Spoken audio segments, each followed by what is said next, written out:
ফাঁসি হোক, ঠিক আছে, গেলে অবলা জিনিস অনেক আমার শ্বশুরের মান সম্মান গেছে, বুঝছে, আমরা চাই যে ওর ফাঁসি হোক, এইটা আর কিচ্ছু না।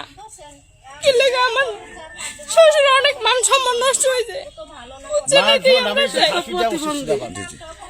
আর ও তো পাগল, বুঝছেন, ও কিছু বোঝে না, তার জন্য আমরা চাই যে ওর ফাঁসি হোক, এটা আর কিচ্ছু চাই না আমরা। এখন আপনারা তো প্রথমে বোঝেন নাই বাচ্চা পেতে, আমরা কেউ ঠিক পাই না, বুঝছেন, ওর মাঝে মাঝে গ্যাস ফোরের মতো, বুঝছেন, আমরা কেউ ঠিক পাই নাই। তারপরও আশেপাশের লোক বলার পরে আমরা বলছি যে আব্বা তাহলে যেহেতু মানুষ বলে তাহলে আপনি কাজ করেন, ওর আলতোশুনু করেন, দেখেন কি অবস্থা। তাই ওরা আমি হলো আলতোশুনু করছি, বলে যে সত্যি বাচ্চা পেটে।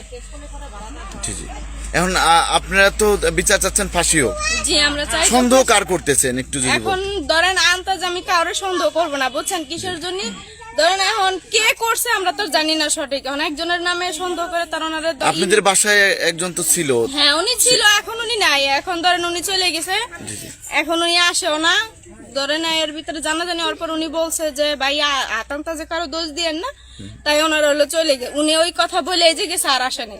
আপনাদের বাসায় এছাড়া তো কেউ থাকতো না? এছাড়া আমাদের বাড়িতে কেউ থাকে না। এই আপু একটু বলেন তো, এখন এই যে খরচ, এই যে টাকা পয়সা দরকার, কেরা দেখতেছে এগুলো এখন আমরাই বহন করতেছি, আর কেটা করবি, বুঝেন না, আমাদের ছাড়া তারা কেউ বহন করার মতন নাই। আর এটা কে করছে আমরা তো সঠিক আতান্তাজে বলতেও পারবো না, তা ওনারা ধরতে পারলে তো উনিও খরচটা দিতে পারতো, তাহলে তো আমার শ্বশুরই খরচটা দিতেছে, বুঝছেন, উনি খরচ চালাচ্ছে।